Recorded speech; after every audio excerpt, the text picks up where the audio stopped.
Well, hello everybody. I hope you've all had a very good week. The theme of our week this week was community, and next week is challenge. So I thought I might begin my bulletin video this week by combining the two and talking about the challenges we've had as a community.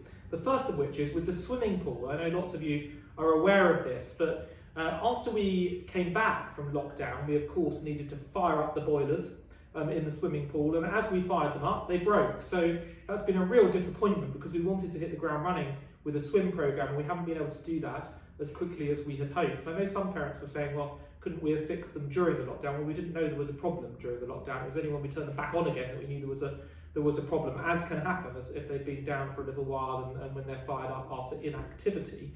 What I would say is the team has run around and fixed them as quickly as they possibly could, and we'd be very grateful to them for that, and also the suppliers to get the swimming pool back up and running as quickly as they have done. So that's the first community challenge we've had. Second community challenge is with the front drive. So it will not have escaped anyone's notice that it is incredibly congested out there. Why is that? Well, firstly, because the drive was never designed for cars. It was built in 1888. No one would have envisaged the concept of innumerable motor vehicles having to churn around the front D when the school was designed. So that is a problem generally for us. Site access with vehicles is a problem. And what I would therefore say is if it's not necessary for you to drive to school, please don't. And please do use alternative methods. Of course, if public transport, or you can walk or use a bike, that is preferable, of course, for all sorts of different reasons, not least the congestion. If you do have to use the front drive, and we understand that many of you do, please do follow the directions of the house staff who are out there in high visibility jackets, trying to keep the traffic moving as quickly as they can. And we all have a responsibility to keep the traffic moving. There's a real risk here that Transport for London decide to enact measures to improve the flow on the South Circular if we continue to have the sort of problems we've been having this week. I do recognise that things will improve, especially when the new build is up and running and the drop-off times change. But for the time being, I need you to stick to the times that you've been allocated for drop-off, and do please follow the directions of house staff. And the last thing, I know I sound like I'm moaning, but the last thing I do need to say is there have been a few incidents this week, very sadly, of parents abusing house staff, verbally abusing house staff, and using totally unacceptable language. And could I please ask, in the politest possible way, that does not happen, however stressful it is out on the front drive in the mornings. Please don't use that sort of language with our house staff. It's just totally unacceptable. I'm sure we all appreciate that. Right, third challenge has been testing. And we have got through it very, very well indeed, and used the Great Hall as a testing centre. As you all know, there have been no positives, which is great, and we moved to home testing, and you've got all of your home testing kits. But my thanks to everybody who's got us through that, the challenge of testing. Fourth challenge, making sure that children are well adjusted when they come back and socialise with each other and feel happy and content about being back after this long period of protracted lockdown.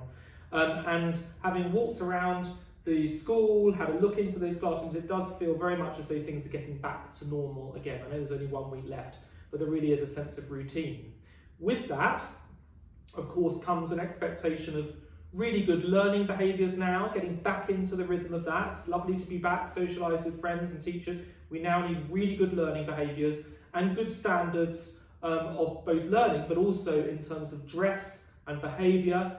And we operate as a three, parents, school and pupils, and we need everybody to be on side with that, please. So please make sure children are adhering to the dress code, make sure they're adhering to the behaviour standards and expectations and the code of conduct for us as an institution, please, as we move from a period of real socialisation to getting back now into high expectations and aspirations with learning, behaviour and dress. The fifth challenge is specifically for year 11 and year 13, who have various assessment cycles coming up after Easter. If you remember, we chose not to do assessment cycles before Easter, like some schools have done, but to do it after Easter. But we do need that data in order to generate the grades that are required for this summer. And all of those timetables and content checklists, they're all now done. The team have moved really quickly on that to get them up and finished as quickly as possible. So they should be receiving those over the course of the weekend, which I know will be a huge relief to many of the students who've just been wanting to know what it is exactly they need to learn over Easter, ready for those all-important assessments to allow us to generate accurate grades this summer. And the sixth and final challenge for us has been coming back after lockdown, making sure that we have all the most up-to-date information that we need on your children. Now, if you haven't visited the parent portal for a while, please do so. That's where you can submit information on your child. But most pressing, please, is allergen information. That changes, as you know, when young people are growing up. It would just be very helpful for us. You'll see a link to a survey on the bulletin this week, as there was last week. Very easy just to click on that and fill out allergens. If you're in any doubt as to whether we have allergen information on your child, please just fill that out online so we've got the latest information. It's so important. So I'd really appreciate your help with that. They're the challenges for our community over. On to other news. The first of which is to say enormous thanks to all of those of you who signed up to the seminar that I did on our anti-racism action plan, and Nee Cleland, the CEO of Flair Limited, he gave a presentation also on the audit that had been undertaken. I've received some really lovely feedback from parents and alumni, so thank you for that. I hope you all approve of the anti-racism action plan that we're now enacting as an institution. I will, as promised, circulate that to you in next week's bulletin before Easter. There are also a couple of other questionnaires, the first of which is the ongoing ethnicity questionnaire. So please, if you haven't filled that in, please do so. Again, that's on the bulletin. But perhaps the most important questionnaire that I want you to fill out, sorry, so many questionnaires, is the college-wide parent satisfaction questionnaire. For those of you who haven't filled this out before, we do this every year at this time of the year. They are the same questions that ISI, our inspecting body, ask.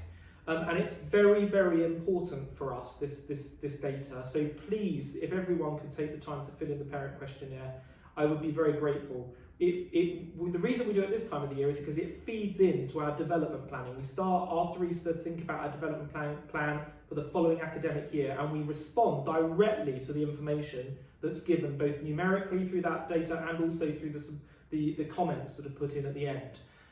Many of you will recall over the years that we've responded to a great many things that you've said, including, for example, this bulletin and video over our communication came directly as a consequence of that parent questionnaire. The working group that we have set up now with Miss Whitwood and Mr. Holmes, looking at reporting and how we're monitoring and reporting to you on your child's achievement and attainment, that came about as a consequence of the parent questionnaire too. So it's not just one of those questionnaires where we don't act, we do act. So please, if you can this weekend, find time to fill out the parent questionnaire. I would be so grateful. And lastly, because I feel like I've been moaning far too much in this week's bulletin, it is delightful to note that our woodland classroom pond has got frog spawn in it.